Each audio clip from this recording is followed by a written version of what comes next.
I was there with Dan and Noah. They were 12 at the time, and we just fell in love with this dog. He looked like he had melted. The left side of his face was bright pink scar tissue, the color of a flamingo, and there were multiple puncture wounds on the right side of his face, and the left side was all bandaged up. I thought he had been in a fire, and I said to the doctor, "What happened to this dog?" And he said, "He was a bait dog." And it just did not compute to me. I had never heard that term before. And I said, "What's a bait dog?" And he said, "They teach fighting dogs to fight by giving them live bait. And your dog was thrown into a cage with a fighting dog. All the blood vessels had been torn out of his forehead. There was a hole in his skull the size of a softball. And Dr. Bianco told me that he estimated that the dog had been in this condition for up to a week, at least 5 days. No blood, no food, no water, nothing. Just lying in a cage dying. And Dr. Bianco was upstairs doing paperwork and came downstairs, and Diane went over to him and said, "You got to help me with this dog. They brought him in, and I really want to try and save him." And he said to her, "Oh God, Diane, not another one." And I've often wondered what kept this dog going.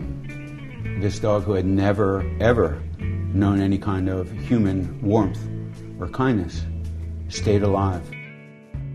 When we met the dog, it was like he recognized us. Noah went down on one knee.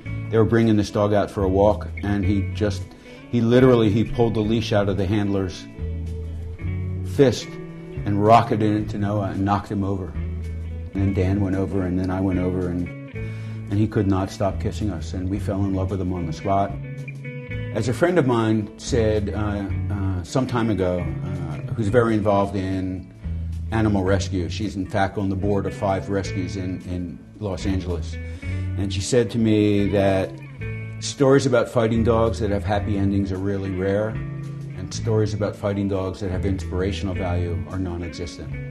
And nobody can meet this dog and not be affected by what he's gone through. Initially, I wrote the book because I wanted to tell Oogy's story, the inspirational value, and took the book way beyond where it started out into a story of adoption. The dog's adopted, my sons are adopted, and he is a sign of encouragement because inevitably everyone's going to have to go through some horrible stuff in their lives. You just can't escape it. And this dog is living proof that you can go through the most obscene experience imaginable and come out okay on the other side and find love on the other side.